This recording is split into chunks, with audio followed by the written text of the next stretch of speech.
In this analysis, I will be comparing mental illness and conflict in two films of the psychological thriller genre, The Shining and Joker. In most forms of media, there is a tendency to portray mental illness as an overly violent or degrading part of life. This is especially true for psychological thriller films such as The Shining and Joker, where mentally ill characters Jack Torrance and Arthur Fleck drive much of the conflict. Both characters share traits which show their fondness for senseless violence and sadism, portraying mental illness in a negative light throughout each film.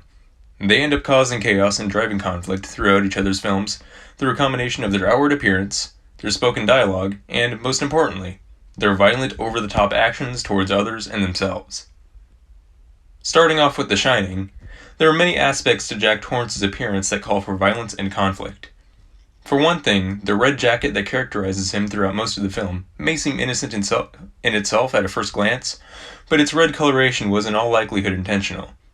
In a 2015 study by Deanna Weideman, it was found that the presence and intensity of red coloration correlate with male dominance and testosterone, meaning Jack's red jacket could very well be indicating aggression in its own right.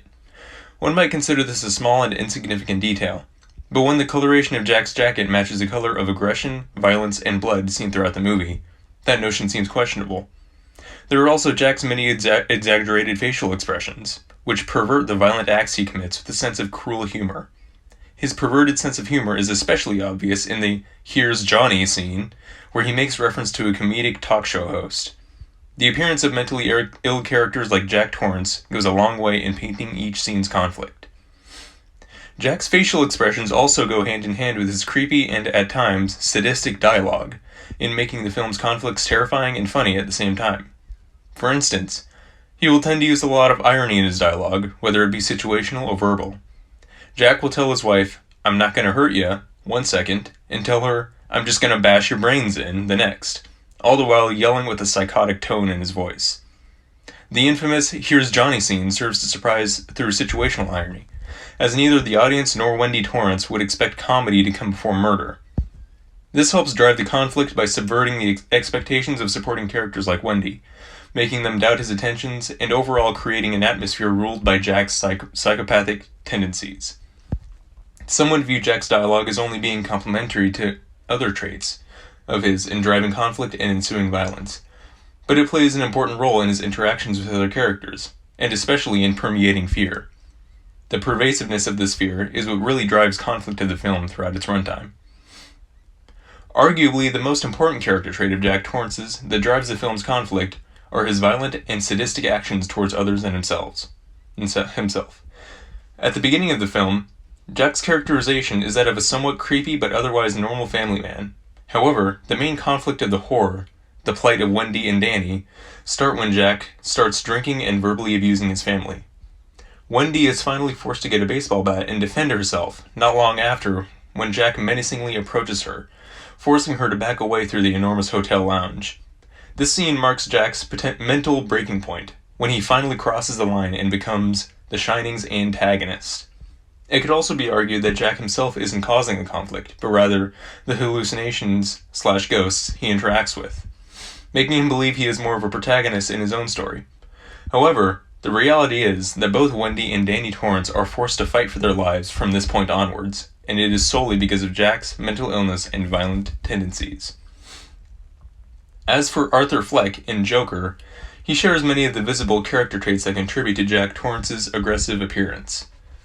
Both favor outfits with the color red, both exaggerate their facial expressions often, and honestly both look unkempt throughout the majority of each other's films.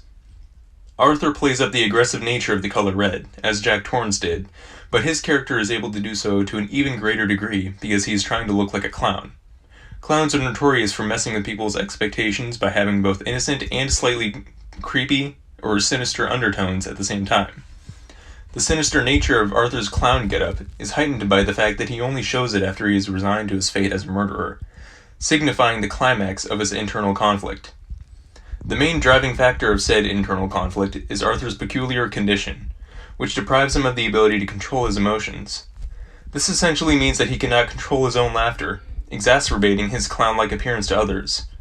It could be said that his appearance doesn't affect conflict throughout the film as much as his own decisions and the cruelty of others, But the fact remains that he would not have been as mentally tortured by himself or others around him had he not been afflicted with emotional incontinence. Arthur Fleck's dialogue throughout Joker also serves to drive along both man versus man and man versus society conflicts present in the film, but it does so through different methods. For example, when he tells his therapist that all he has are negative thoughts, both he and the person he is talking to realize the depths to which Arthur has suffered because of his mental illness, and he is one step closer to his mental breaking point, as well as the climax of the movie's violence. Later on, he goes so far as to tell his friends his mom died and he's celebrating, before murdering one of them in cold blood. This is the point of the film where Arthur begins to view genuine tragedy as something to make light of, so he begins to entertain himself by instigating riots and violence all around, which also shifts the conflict to be more external. Admittedly, much of Joker's dialogue could be seen as a cry for help, bringing attention to his issues in order to fix them. However, his words never have the effect of helping anyone. Rather, they only make things worse, as can be seen when he tells the world that you get what you deserve, before causing even more chaos and exacerbating the conflict further. Arthur's dialogue and his appearance affect the conflict of the film in their own ways, but his violent tendencies around friends and family are an entirely different beast.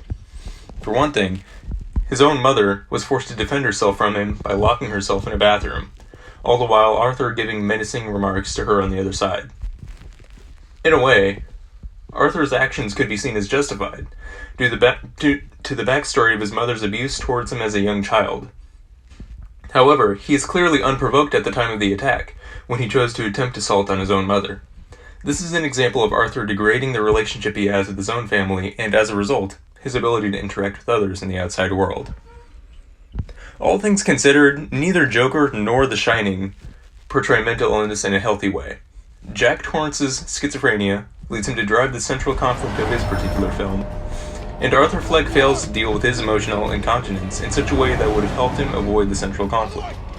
Both cause violence and discord throughout each film, and neither show the least bit of shame in doing so in all their screen time. Filmmakers should look at these psychological thrillers and consider the implications of having mentally ill characters in their stories, as well as their relationship with conflict, whether it be positive or negative. There is more to filmmaking than having a compelling story.